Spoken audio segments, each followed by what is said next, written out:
Hello, everybody.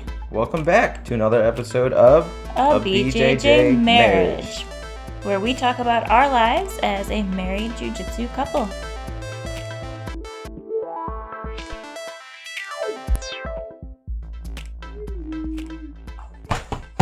This is why we came up with a theme song, so that Nick would stop singing before everyone. Alright, well, hello, everyone. Hello there. Welcome to another episode. I think this is, 36 now? Late 30s. Yeah, something like that. Yes, we have our awesome special guest today, Jose Aguirre. Mm-hmm. Hi. Thank you for having me, guys. Thanks for coming. Yeah, thanks for coming. My first time being a guest on a podcast. I'm glad we could pop your cherry on that. Yeah, Jose, he's from Seattle, but he also lives in Milwaukee somewhat. He's a secret agent, living a double life. Uh-huh. Yeah, well, pretty much for personal reasons, I travel back and forth between Seattle and Milwaukee right now. And I used to travel a lot for work because I know that's kind of the subject that we're going to touch on. Yeah. Yes. Sounds fun. Yes. But I've never been to Seattle. What's it like? Lots of Starbucks. Yeah. Which is why you have a Starbucks cup today? Yeah, exactly. Did that on purpose? Yeah. It's very pretty. It's very green. A lot of water. And it's interesting. I mean, it's a different... The way I see it is like being in two different countries because the differences. Like, sometimes there's even like a contrast where you have certain things and then the opposite here and there. But it's nice. I like it. Nice. That's cool. Yeah. The people, it's one thing they call the Seattle freeze, I think it's called, if I recall well. Is when they say, because people seem like very cold. Okay. And they say it's not because they don't want any more friends because they have enough. Or they don't want friends or they don't like people because they have enough friends. So, okay. Okay. It's I get what you mean. But yeah, so Seattle freeze, like they're cold people because they say they have enough friends already. Yes. Interesting. West Coast people are not as friendly as Midwest people, is that what you're saying? Yeah. That's exactly what I'm saying. Got it. I have heard that Midwest people are the nicest. And I don't really relate because I haven't lived anywhere else, so I can't really tell outside of traveling, but... I will agree with that. I lived in Baltimore for 6-7 years, and then I've been in Seattle for almost a year. Well, East Coast is even worse. Yeah. I do know that. Yeah, in terms of people, Midwest is the best. Yes. Cool. We're winning. Yeah. Yeah, when I picture Seattle, all I think about is Grace Sloan Memorial from Grey's Anatomy. It doesn't exist. Yeah. Actually, I watched, when I was going to move there, I watched Grey's Anatomy. Yeah. And then I was reading online that it was recorded mostly in California. Aww. Yeah. That's a downer. So probably the only things that you see from Seattle, like actual Seattle, is like the pictures they have from the Space Needle. Yep. That's it. Dang. Well. I want to go there, the Space Needle. When I come to compete in Portland, we'll go to the Space Needle. Yeah, and we can go up. So I haven't done much of the touristy stuff because I'm waiting for someone to force me. That makes sense. For example, one thing about Seattle is very expensive. Oh, yeah. Just like any big city. But if you want to go up on the Space Needle, it's like $60. So I'm just going to do it once. Okay, yeah. That seems like a lot. It's expensive. That is a lot. A coffee is around $7-8. A cup? Oh my goodness. Was that like a latte or a coffee? A latte. Okay. A latte. Like a black coffee is probably like $3-4. Yeah. Maybe $5. Depends on the... Which is still more expensive. Yeah. Oh, yeah. I mean, it's getting to be that point now, too, especially with all the substitutions for milks and everything. Oh, yeah. I would say a latte on average costs like $6 at this point. Yeah. Like it's like $5 something on the menu, but then you substitute it for oat milk or almond milk or something. Yeah, that's an extra $1. Yeah. And I always gotta get the big one. Yep. Yeah. And I like adding vanilla to all mine, so I have like a vanilla oat milk something, then it's like $6.49. I'm like, okay, that was a really expensive cup of coffee, but whatever. White girl over here. What? Just kidding. I'm Mexican. Okay. The good side of that is I'm making so much coffee at home that I'm getting good at making it at home. Nice. I used to have a bunch of different coffee makers, but that got like way too complicated. I don't have time. And I don't want to do all the dishes. Yeah. Yeah, we had like a French press and a Nespresso, a regular coffee maker, a Keurig, an AeroPress, and I think there's one more in there too. Now we just use the regular coffee maker because it's the easiest.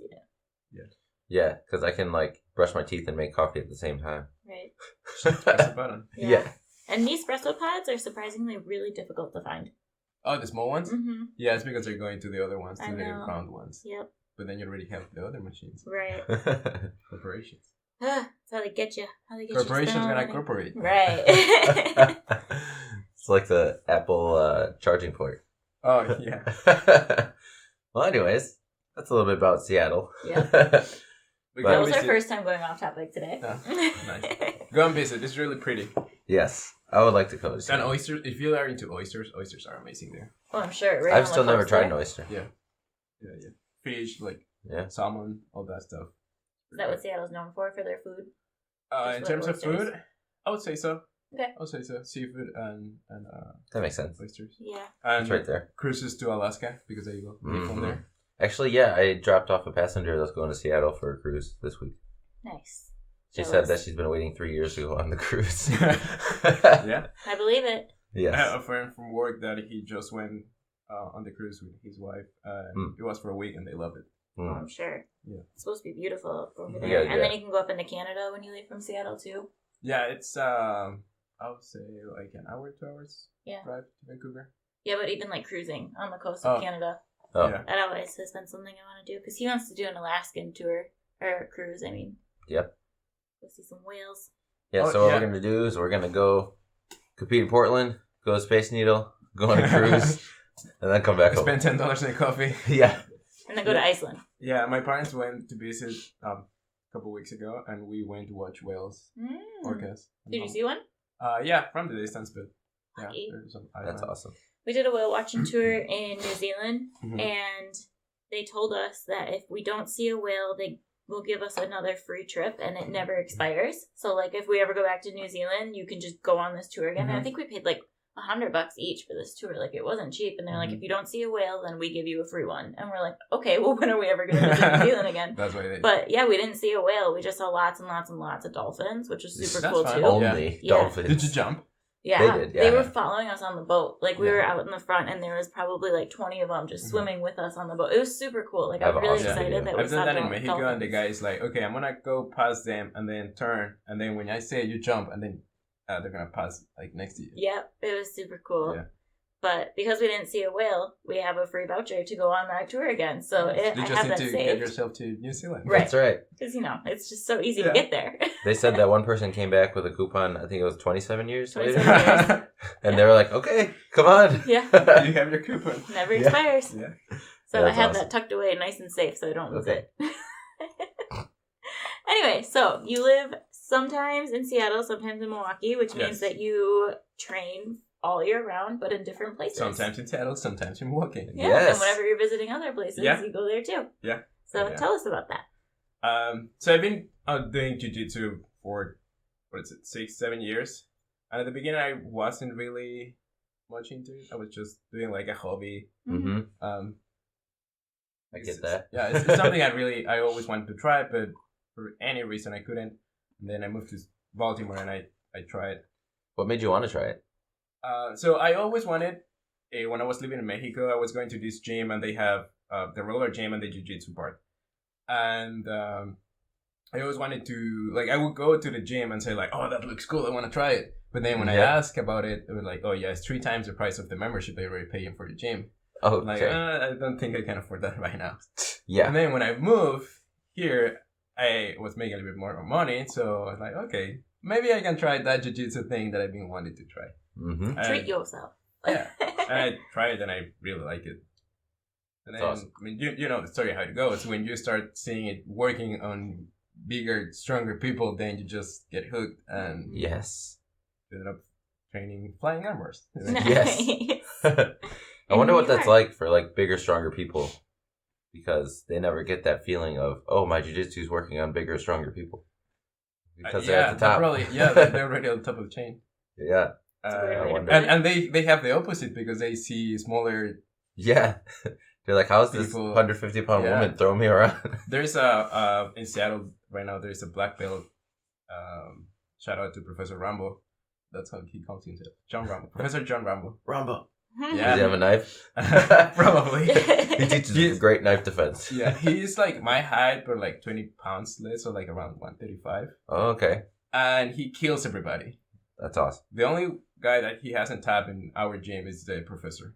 Wow. Yeah. Wow. Yeah, but you see like bigger, higher, stronger guys getting very frustrated because this tiny guy is just Yes. kicking their ass. That's awesome. I always love when you see that. Yeah. Yep. But that's how it is even for the big strong guys too. Like when I'm thinking of that, I think of Brett, and Brett can kill you, but all he has to do is like do this, and he hurts you. So he's not even using his brute strength or his size to his advantage. He's just really good at jiu-jitsu. Right. But he could. Right. And that's the scary part. Yeah. Yeah, that's the scary part of a higher belt. Right. Yeah. Oh god, I don't even want to know what it's like to be under Brett at full force. That sounds terrible. He's helped me out for competition rounds. It's Oof. tough. Yeah. Right now, when he's training, his rolls are tough. Yeah. Yeah. Yes. Well, he's getting ready for his Brazil trip, just like you are, because you're going to Brazil, right? Yeah. Yeah. Super cool for the Master Sour camp. Master Cyber Camp. Yeah. That's going to be fun. Doing all the jiu-jitsu that I can. And that brings us back to how this started is, at the beginning I wasn't so focused on doing it. But then, right now, I still call myself a hobbyist, but I'm a hobbyist with goals.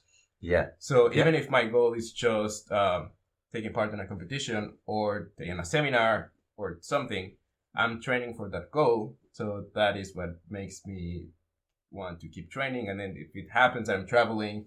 That's when I start going places. Mm-hmm. Yeah. It is super cool because you just started competing this year, right? Yeah. I believe so. And you're going to go compete at IBJJF Worlds. Yeah. Masters Worlds. Yeah, and that's how everything started because I heard about the competition in Vegas and I was like, oh, that sounds cool. I want to do it. Yeah. And then I talked to Brent, our professor here, and I say, hey, I want to do that one. And he say, yeah, that's cool, but maybe you need to do a couple of local tournaments first.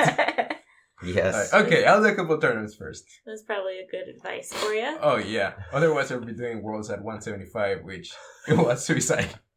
That sounds terrible. Yeah. Yeah, that sounds really hard. So you've been training super hard for Worlds. How many competitions have you done this year now? 3. Okay, that's what I thought. Yeah. 3. And Naga, grappling, and grappling. right. That's right.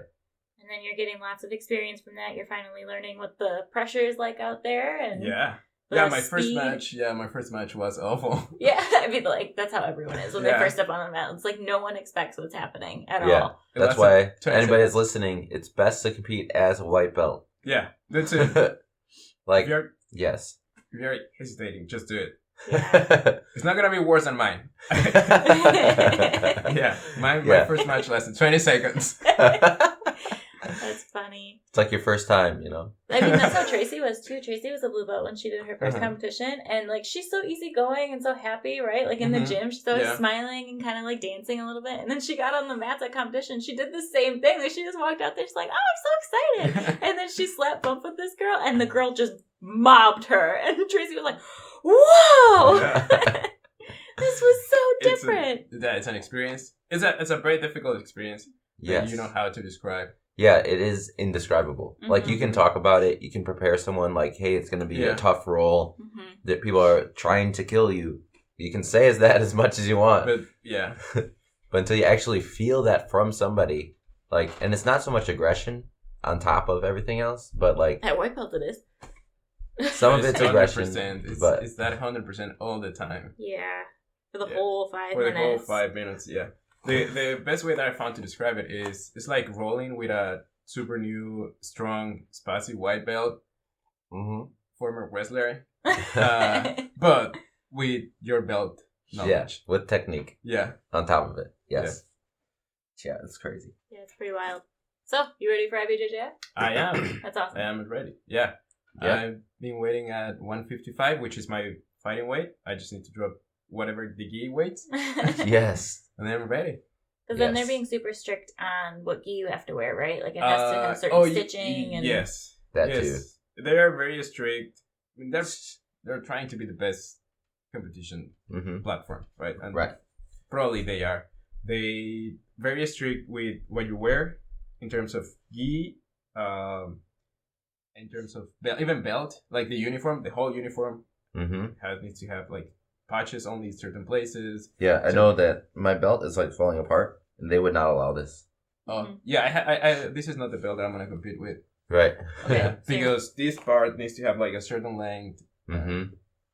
Yeah, there's a lot of rules, but regulation means that they can control a lot and create a good environment for what they want. Like even.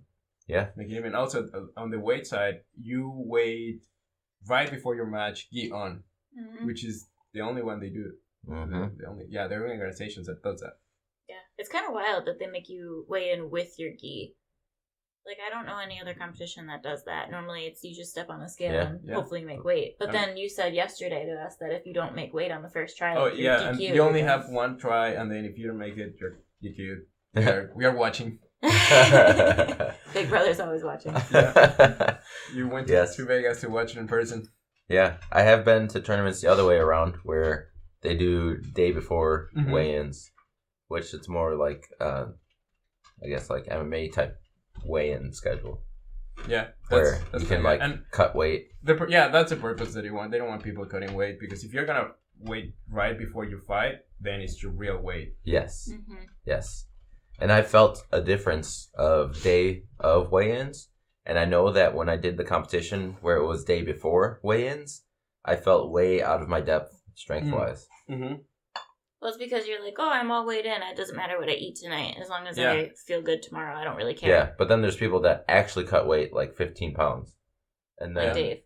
Yeah, but then, you know, they weigh in at 170 and they fight you at 185. I felt that difference. Yeah. It's crazy. Yeah, like that one guy you went against last time, and he was just crazy. Yes. But, yes, absolutely. Yeah, I mean, Dave does that, where he'll do the day before weigh-in competitions, and then after he weighs in and he's all good to go, he's like, okay, I'm going to go get like a 20-ounce steak now. Yeah, and there's a huge difference on fighting somebody that is 175 lean mass versus 175 not that lean. Yes. Right. 175, maybe a little beer belly. Yeah. 175 pandemic.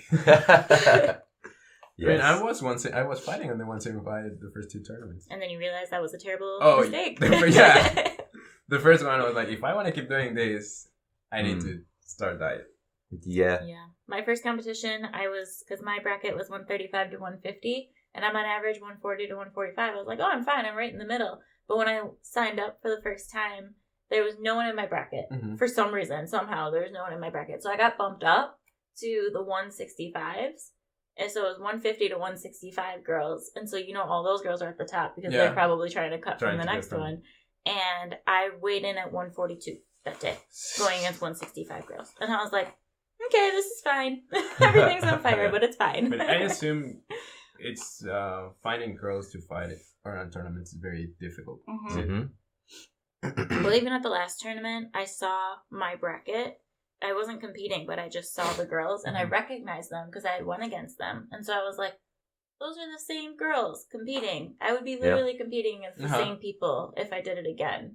So that's what's kind of crazy about being female. Well, it's a very small market. Yeah, and Jiu Jitsu is a very small scene. Yeah. The way my dad describes it too is like there's Jiu Jitsu like practitioners, and then there's Jiu Jitsu competition, and like the two differences, it's completely 100% different because you have the girls who are just there to like play, have fun, learn self-defense, and then you have the girls who are like competition style mode and like ready to go, and it's very different. Yeah, and we talk about this when you have somebody that competes, probably blue belt can kick somebody that is just a hobby higher belt. Yeah. And I was saying that Jiu-Jitsu is a very small world. I did a dropping in Denver, Colorado. The school is Logos. Michael Aguirre Jr. And I was talking to him. I said, like, hey, I want to drop in, blah, blah, blah. And he's like, okay, where do you train? I say, Seattle. Who's your professor? What school? Framework. Like, oh, I know that guy. And then he was telling me how they trained together in San Diego. That's crazy. Like so many years ago. Like, what are the odds? Yeah. That is crazy. Yeah, very small school. The community is growing a lot, though. Like, Yes. from here, based on what it was 20 years ago, when it, like, first kind of came to the state, to Wisconsin at least. I don't know how long it's really been in the U.S. for, but I know Wisconsin, it's probably been around for about 25, 30 years-ish or so. And just, like, compared now to then, there's a lot more people. Like, Well, yeah, and it's being exponential lately, especially because you have all those celebrities. Yeah. Joe Rogan. Anthony Bourdain, Joe Rogan. Right. The guy that was just promoted to purple belt. Russell. Russell. All over social media. No. What's his name? Russell Wilson? No. That's a football player. Dang, can't remember his freaking name. I don't know. Katy Perry married him, and then they divorced. Yeah. Russell Branson. Yeah, something like that. Something like that. Well, I know Ellie and Denise, who are both purple belt competitors, they are frustrated because there's no one ever in their brackets. And we are just like, yeah, a purple belt female who competes is just such a rare commodity right now. But in 10 years, there's going to be hundreds of them. That's where IBJJF really comes in and sets the standard because everybody signs up for all their tournaments. Yeah, they sell out so quickly. Yes. The world's been sold out for like 3 months, 2 months. Yeah. But you got in. Yeah, so that's fun. I enrolled very early without knowing. I forced myself to do it. Yes. It'll be good for you though. Yeah, you'll learn so much. Like, even if it goes south for you and, like, let's say you don't win a match, like, you'll still learn so much from it. Top 37 of the world. Yes. Exactly. Yes. Yeah, so for those of you who don't know about IBJJF, the brackets are huge. So, like, a normal local tournament is probably, like, you're going against 3 other people for 4 matches in your brackets-ish.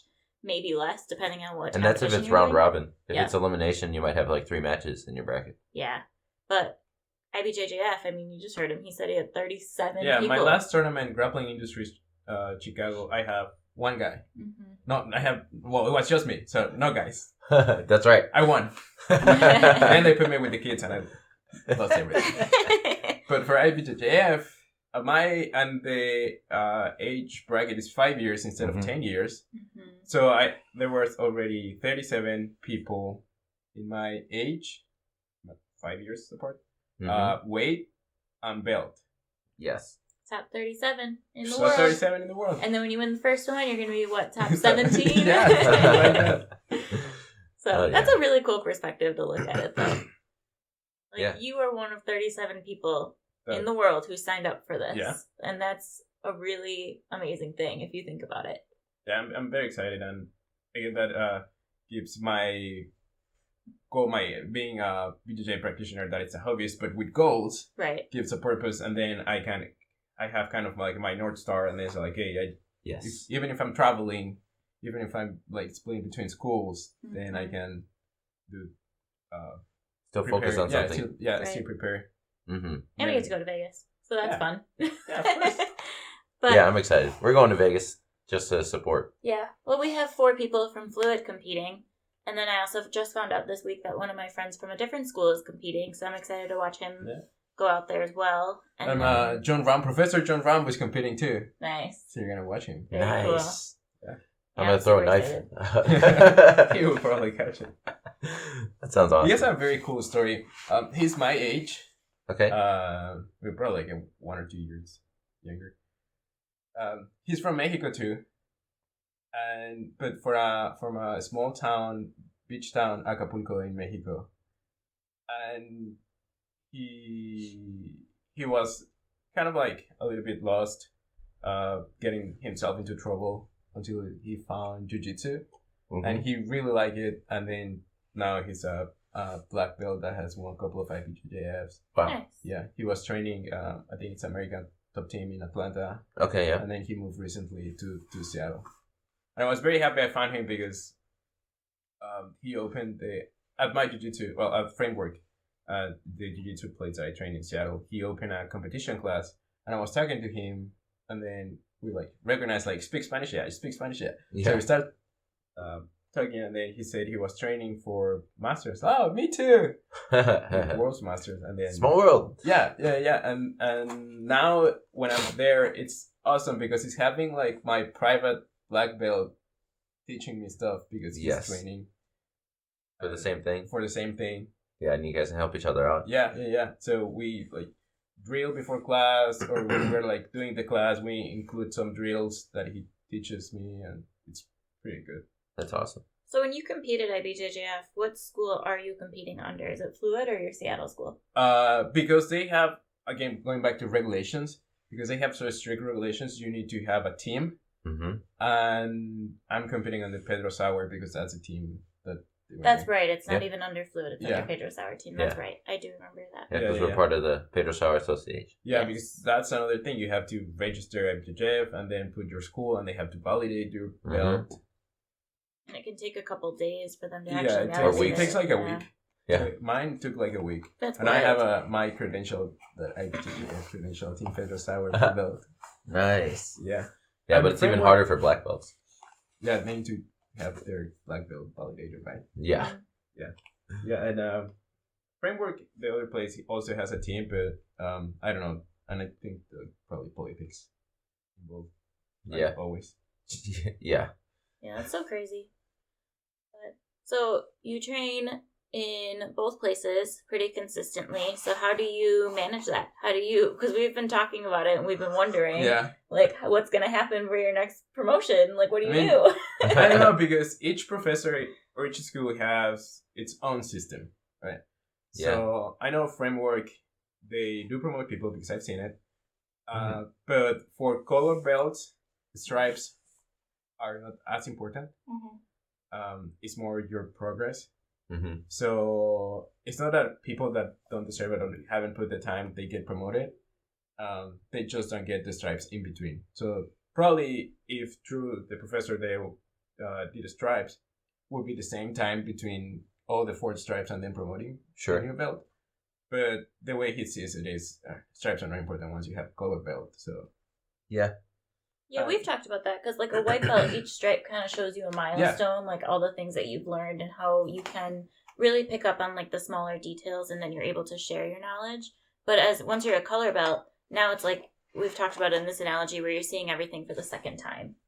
And that's another one that we could have talked about last night when we were talking about all the analogies. But like a white belt, the way an analogy that my dad has described is that as a white belt, you're seeing everything for the very first time. It's all brand new to you. By the time you're a blue belt, now it's the second time that you're seeing things, and it's starting to make a little bit more sense. It's starting to click, like, oh yeah, okay, I get that. And then by the time you're a purple belt, you're now trying to string together 2 to 3 things at a time, and you're really like learning the art and trying to actually figure out your own style. Yeah, like your own style. And then by the time you're a brown belt, now you're putting 3, 4, 5 things together. And then by the time you're a black belt, you're thinking 5 steps ahead every time. But as a white belt, you're only thinking about the very first step. You're only seeing it for the very first time. Like, I'm here. Okay, how do I get out of here? Whereas a blue belt, you're like, I'm here. I want to be there. As a purple belt, you're like, I'm here, but I'm going to do this to get there. And then by the time you're a brown belt and black belt, it just is it's all there. You already know 5 moves ahead. Also, as a white belt, it's important to have that validation and sense of accomplishment that the stripes give you. Yeah. For sure. Yeah. And I'll just adjust to whatever school I am at the moment. Mm-hmm. And then probably, if I'm still training in 2 schools, and then promotion time gets, when I get to the promotion time, then I will, of course, accept the new belt, but I will talk to the other professor and say, hey, it's giving me, you okay? Do you want me to test? Do you want me to anything? Mm-hmm. To wear this belt at your school too? Yeah. It's a pretty crazy scenario. It is weird, yeah. Yeah. It's unique. I mean, I like it.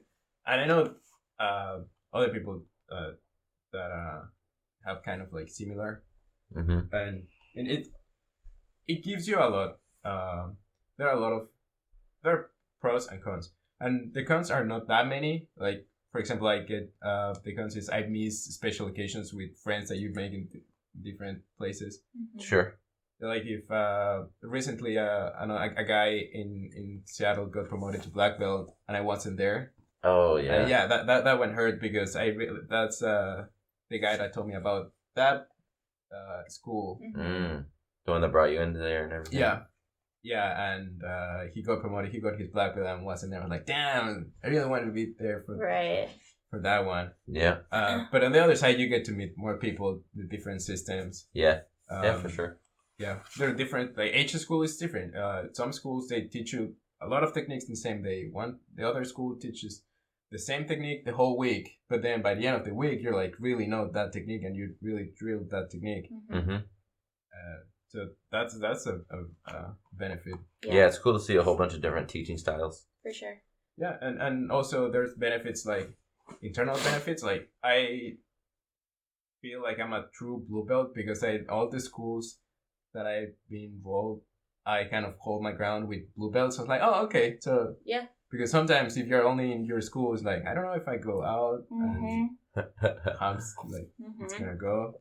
I think that's one of the most important parts about training at different schools is so that you can see other styles and other techniques and just the way that people move, because you are so used to the way that your participants, your training partners actually roll with you, especially if you kind of roll with the same people every single time. So then when you go to a different school, like when we go to a neutral ground, I feel like it's not completely different, but it's definitely different. Yeah. It's different than fluid.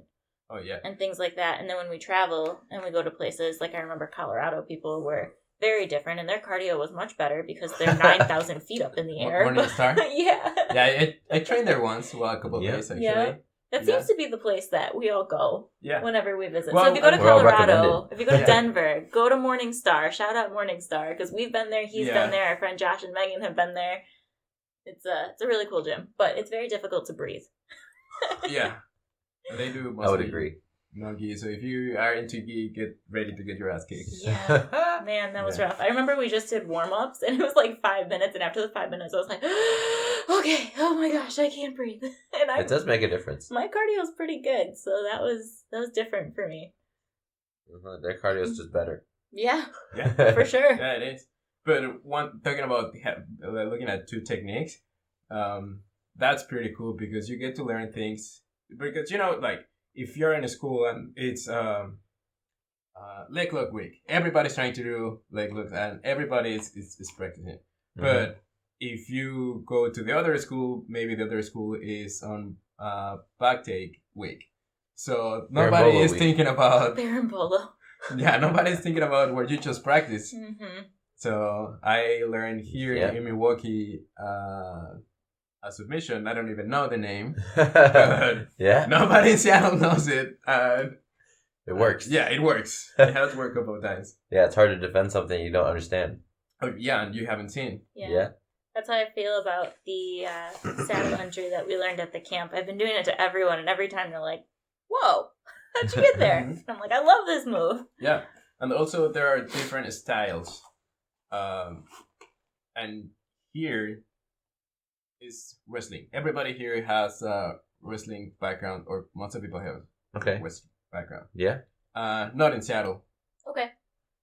So I've been asked a couple of times, hey, were you a wrestler or something? Like, no, I just train Milwaukee sometimes. They have a big wrestling crowd there. Yeah. And I haven't been back to Baltimore since I trained here. So that's one thing that I want to do. Go back and see how it compares.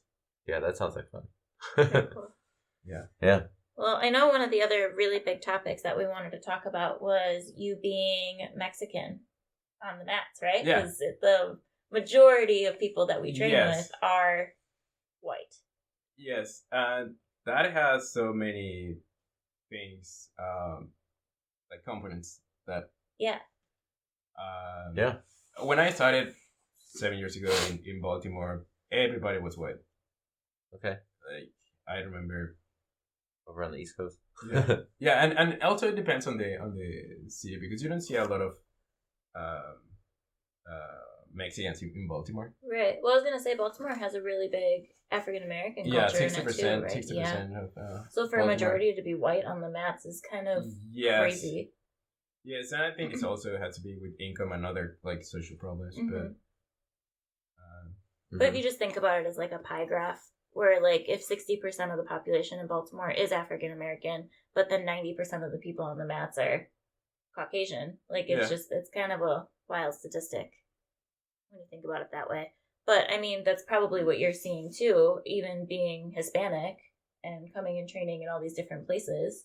Yeah, and I think so. There's the population is changing because now you have second generation, third generation Hispanic, and you have I've seen a lot of Hispanic professionals like myself that I was a professional in Mexico and then I just transferred within a company and it's different type of activities that you do. Yes. So the fact that you have people with more income, they're gonna start doing these type of things that are more restrictive to lower income. That makes sense. Yeah. So yes, you start, especially depending on the city, as I was mentioning. But in Colorado, in Denver, so in Denver, I have dropping in two schools, Logos and Morningstar. And in Logos, they had a really big Hispanic presence. Well, not big, but like more than one guy. More than normal. Yeah, because very often I used to be the only guy, the only brown guy in the room. Yeah. Yeah.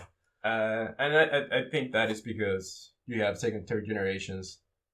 And then you also have professionals. And I think another barrier there is the language because I know. Right. Yeah. Yeah, if you're not like fluent in English, it's hard to go someplace that they only speak English. Yes. And probably intimidating. Because how long did you live in Mexico? All my life. 29 years. Well, did you learn English in Mexico? Yes. Like Yes, I just did. through school, or? Just through school, but so education in Mexico is different. Like here, it's okay if you go public school. It's not that big of a deal. There, your parents are gonna do whatever they can to bring you to private schools. Okay. And private schools usually teach English kindergarten. So I've been learning English since kindergarten. Very cool. Yeah. But then when you come here and you think you know English, you really don't know English because all the slang and accents and yeah. Especially in a place like Baltimore. Oh yeah, I'm sure. How are you feeling about going to Brazil and having to speak Portuguese? Well, that's very similar, and I've been to Brazil, so I'm excited. You have been to Brazil? Yeah, I went for the World Cup in 2014. Okay. Oh, nice. Yeah, I'm excited about that one. And I wasn't that into Jiu Jitsu there, but then I think I haven't even started Jiu Jitsu, but then otherwise I have dropping. Yeah. Right. Yeah, because Nick is learning Portuguese right now through a language app, and and Chinese. Yeah, he just started Chinese Mandarin a couple of weeks ago. Ni hao, bom dia, hello. My 3 languages. Yeah. But I studied Spanish for so many years throughout high school and college and everything, so I wasn't ever fluent or anything, but I could understand it pretty well. Like even last night when you guys were talking, I was definitely like hearing a lot of words that I was like, oh, I know what they're saying. But there's sometimes when he's doing his Portuguese and he always asks me, he's like, what's the Spanish word for that? And then I tell him, and they're very similar. They're very similar. Yeah. Or when he's like doing a random word, I'm like, did you just say this? And he's like, yeah. And I'm like, yeah, that's what it is in Spanish. The first thing that I learned to say in Portuguese is if you speak slow, I can understand. Okay. Yeah. That makes sense. Yeah, it's true.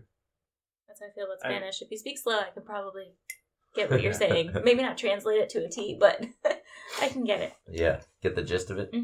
Yeah, and definitely Spanish is going to help you more than English there. Oh, yeah.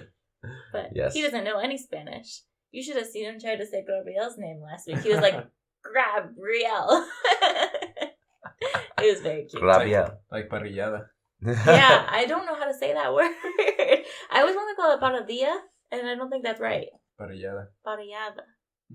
See? I don't know. I'm not going to remember that, just so you know. I just know it's a tray of meat, and I really like it. Every time we roll, I'm going to like flip up there. Parrillada.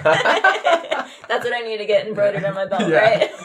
Exactly. Parrillada. I'm a plate of hot meat. Ew. Okay, never mind. Feel my wrath. I'm trying to figure out what I want to embroider on my belt. So Jose told me that I should do "If you can read this, you're about to get choked," and I think that one's very creative. But if anyone has any ideas, drop it in the comments. On a new belt. What do you mean a new belt? I didn't say a new belt. I said a belt. Oh well, why would you get your white belt embroidered? White is a belt. Yeah, exactly. White is a belt. It's already.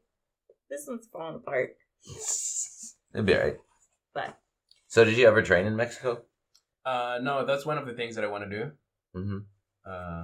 I'm gonna probably this time that I'm going, I'm gonna at least do it. Yeah.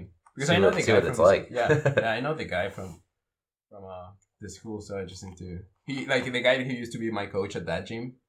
He's gonna be like, hey, I wanna throw ping, and also. Yeah. My new personal hero, Professor John Rambo, he told me, if you're going, let me know and I'll hook you up. That's awesome. Yeah, and he is working on setting up a camp in Mexico for next year. Very Oh, cool. So nice. if you guys want That to sounds go, fun. yeah, I'll give you the details once the details are out. If I speak terrible Portuguese in Mexico, how would that make me look? Like an idiot? This Chinese But guy it's- over here is trying to speak Yeah. Portuguese in Mexico. I'm very He's confused. getting a margarita.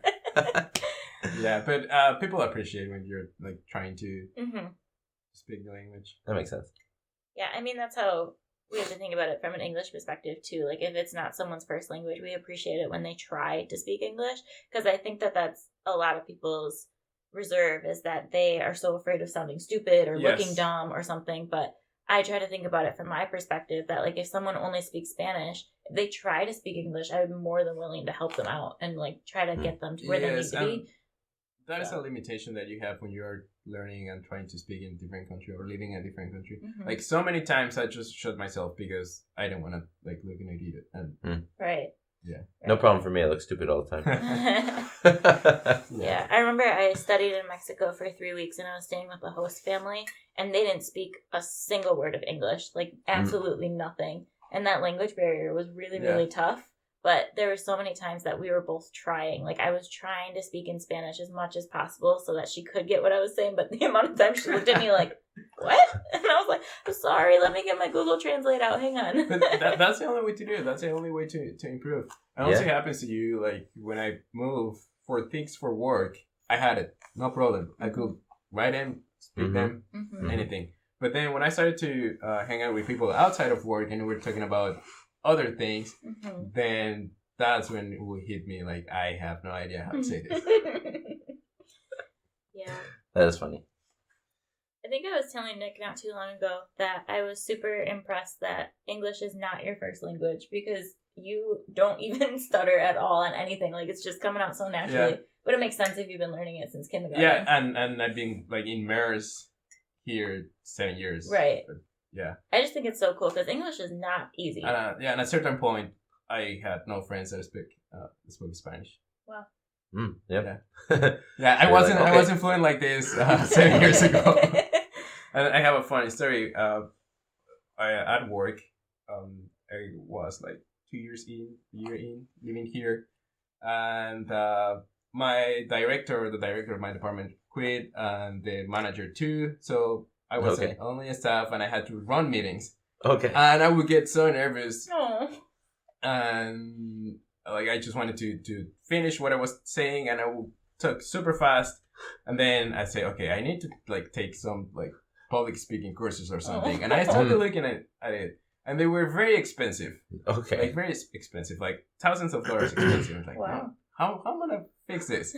And then I saw there was a course for a stand-up comedy, Oh, okay. and that was very cheap, like $80 for like 2-3 days. I was like, okay, Yeah. and I assume it's the same. Right. So I went and I took a stand-up comedy training, not because I wanted to be a comedian, but because I wanted to Get the language, yeah. the That's language so and the experience of Talking in front public. of people. Yeah, and I did.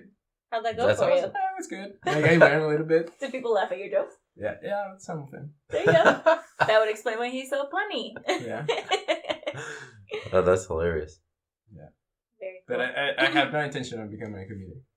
I Yeah. mean, sometimes you make us laugh a lot. Yeah. So you're going back to Seattle in about Yeah. a week Yes. from today, I think, Yes. which is super sad. The next time we'll see you is probably in Vegas. Yeah, next time I see him, it's gonna be when I win Worlds. Yes. Fantastic. So on top of jiu-jitsu, you also add a lot of CrossFit into your training. Yeah, so I've always been very active, and CrossFit was something that I started a long time ago, and I like it because you just go to the gym and they tell you what to do, and you have to worry about Figuring out what to do out for what the workout. routine or like chest day, Yeah. brawl. Yeah, and then that. So at the beginning, that was my priority, and exercise wise. Mm-hmm. So I would travel and I would drop in different CrossFits, and I wish now I wish I had done that with Jiu Jitsu too, because then I would be like, oh yeah, I did a dropping in Costa Rica, I did a dropping in Malaysia, because I used to travel a lot for work. Oh, so that's right. I've done so many droppings in so many gyms across the world. But, for CrossFit. For CrossFit, yeah, not for Jiu Jitsu.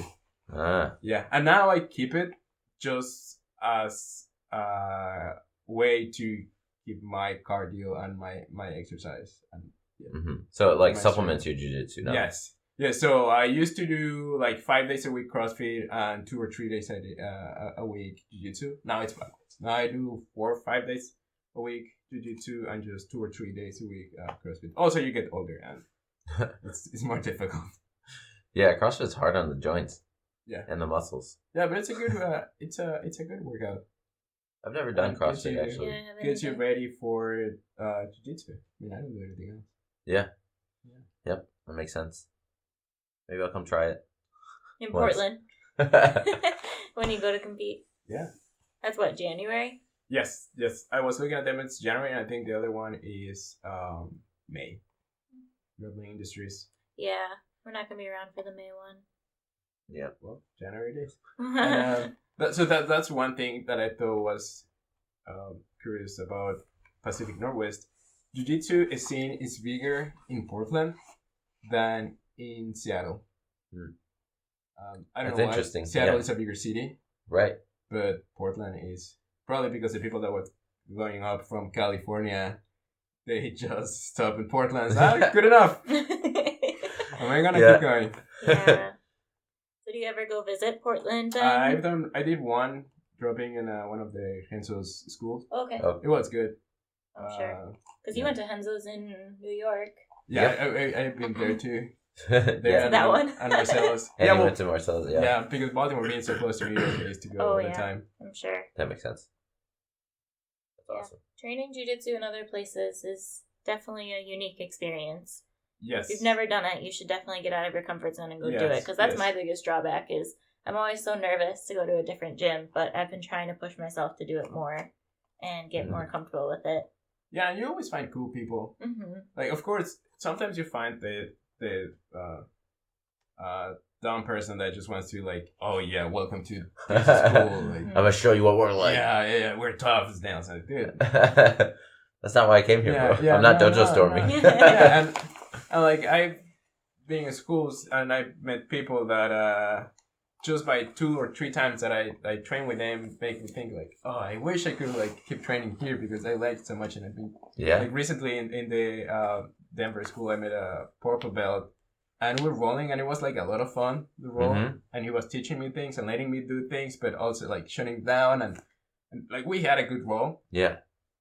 And he made me think oh, I wish I could keep training with this guy. Because you have fun, you're learning, and you get to use stuff. Yeah. That's a win for everything. Yeah, so yes, definitely go and train in other schools. Did you train at a lot of schools while you were a white belt or more as a blue belt? I would say more as a blue belt. Probably. Right. Because a lot of schools don't like when white belts come and drop in, which is a kind of a barrier. That's honestly why I was so nervous always to go, because I was like, well, they're not going to want to roll with me, or they're not going to want to be around me, or they're going to think I'm dumb or something like that. So I just always was super, it's probably within the last 3 months that I've come more out of my comfort zone. Okay, yeah, I'll go. I don't care. But it's easy to look at a 4-stripe white belt and be like, okay, yeah, you can come train. But if you don't have any stripes or a 1 or 2 stripe white belt, and you want to go to another gym, the instructor might look at you and be like, yeah. Well, that's where, when we were in Colorado, I was a 2-stripe white belt, and I was just I don't want to, I'm scared. And my dad literally had to go ask the black belt professor, will you roll with her? And I'm I'm gonna look like an idiot. Yeah. It's different when you show up with a black belt and a blue belt, though. Yeah. Then you don't seem like such a scrub. Well, that's why I don't want to do it. But then when you have your blue belt, and everybody that's gonna be promoted to blue belt soon, please be aware of this. You're gonna get a target on your back, especially from your partners that used to be white belts. Yes, they're still white belts. Now you're blue. I'm dude, I'm the same as yesterday. The only thing that changed was my belt. Yeah. Yeah, if you that's go an to other adjustment. schools, then I know. you got a target because you're not from there, and you got a target because Mm-hmm. I But know. people are gonna trust that you actually know jujitsu. yeah, Mhm. and just that.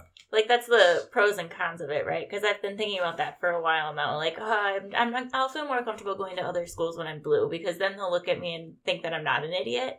But then I'm like, well, then there's a lot to prove. Like, you have to prove you're not an idiot. Yeah, but you already proved that. Ugh. So good for you. And Still. after a couple of rolls, they're gonna like see that you know or don't know things. Yes. Right. Yeah. It's easy to tell. Yeah, and you'll be fine. And usually people are very receptive to visitors because again, it's such a small community. Mhm. Right. Yeah, like you walk around and see anybody with a jiu-jitsu shirt and you're like, hey, jiu-jitsu, and they're like, yeah. Mhm. Yeah, Oof. yeah, like it has happened to me in planes. I'm watching videos of whatever instructional I spend money on that time. And like the guy next to me is like, oh, is that jiu-jitsu? And then we're still talking about Yeah. that. And then it just goes down the rabbit hole. Yeah. Kind of like last night. I seriously felt so bad at your house last night when we just kept talking about Yeah. jujitsu. And I kept trying to like revert the conversation away so that Joey could like participate a little bit more. And then it Yeah. would always go back to jujitsu. I'm like, I'm sorry. Yeah. So last night we had a small get together and Surprise party for Jose. Yeah. That's Yeah. yeah, surprise Happy party. belated birthday. Yeah. Woo! Woo! A surprise party, and it was the three of us plus Avro, and then Avro. our conversation was 80% jiu-jitsu. Yeah. So that's kind of how it Yes. goes all the time. Yeah. Which is why we started this podcast, so we could let it out in a Yeah. healthy way. Shout out to Avro because he knows he likes when we talk about him. Yeah. And he likes when he's mentioned in this podcast. Uh-huh. Yes. He'll be a guest soon. Yeah. We'll get him on. He's one of those unique people that they just have natural talent and ability that even though he's a, one stripe white belt, Yeah. he can kick my ass. So. And he's gonna compete January 8th. Yeah. I'm gonna bully him into competing January 8th. So he's gonna compete January He should. What a mat bully. 8th. Oh, that's funny. Yeah. Well, I'll do it if he does it. was there anything else? You didn't even open your notebook. I told you wouldn't. Yeah, no, I'll just check and I think I cover everything. Okay. Yeah. Cool. Yeah.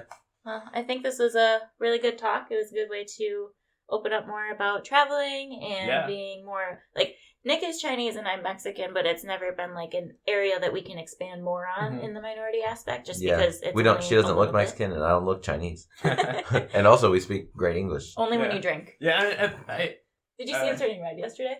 No. His Asian flush. So when he drinks, he goes completely Oh, red, like just yeah. his eyes turn red and his ears turn red, like he gets splotchiness on his back. People think That's he's weird. allergic to alcohol, but It's just poison. everyone's allergic to alcohol. And the minority, I like that it's growing. I think it's very difficult to talk about it without addressing some issues like different incomes because Yes. it's a sport for privileged people because it's expensive. Yes. Some places are very, very expensive membership wise. Well, not even just tuition, but everything. Like Yeah. fees are Yeah, on you average need to $100. pay. And that was one thing that I wanted to mention. There are some schools and some organizations. Oh, yes. I want to do a shout out to Guardian Jiu Jitsu. Their main one is in California, and then a friend opened one in Baltimore. And what they do is it's a gym, so you can go and train, but they have free membership for kids that need it. So kids that are in like low income, bad situations, getting into troubles, because you know how good is your mindset and how good your Self-control. your self-control develops and all that type of stuff. So they offer free classes for youth. For youth, That's really okay. for cool. youth in need. And they're trying to dissolve that income barrier. Yeah, because it's That's expensive. You there. have to pay tuition, you get gi, and Any be doctor there. visits that you have to go to for injuring yourself. Yeah, so it's very Yeah, difficult to talk about being a minority in jiu-jitsu unless you address those sensitive topics. But the one thing that I have to say is I've seen it grow and I like it, and it's also getting more popular in Mexico. Good. That's awesome. Yeah, so the place that I wanted to train that I couldn't because I couldn't afford it. It was one location, and last time I checked, I think it was like 5-7 locations. Oh, that's cool. Yeah. Very So cool. it's growing. So it's growing, and if you want to compete, and if you want to train, just train. Yeah. What's the name of that school that helps out the youth again? Guardian Jiu Jitsu. Gorgon, I think. Guardian. Guardian. Yes, Yeah, that's yeah. right. You said that. Guardian. You told me that before, yeah. But Yeah. Guardian Jiu Jitsu. That's Yeah. cool. Shout out to them. Yeah, and they have a pretty good model because they're a non-profit. So if you go there, you can get tax deduction from your membership. Very because cool. it's a non-profit. That's kind of how That's City a- Champs is a little bit too, right? City Champs, yes. There's programs that we go to parks Mhm. or like camp, like summer camps, and teach jiu-jitsu and kickboxing to the kids for free. Yeah. So they can learn a little bit of self-defense and get introduced to martial arts. Yeah, and maybe it's like my professor John Rambo that he found his path into jiu-jitsu and now he's very successful. Yeah. So Mm-hmm. that's Changes lives. Yeah, Mhm. that's what we need. Yeah. That's what we need. And I'm happy it's growing and you can see more brown people and yellow people and black people and white people on the mats. Yeah. Everybody should be on the mats. Yes. Everybody Yeah. should train. It's good for everybody. It's not a cult at all, I swear. Not a pajama choking cult. All right. Well, All right. any last minute No, thoughts? thank you guys. Cool. Thanks, Yeah, for, thanks for coming on. Yeah. Yeah. It was fun. Good Good episode. topics. All right. Thanks for listening, guys. Thanks for listening.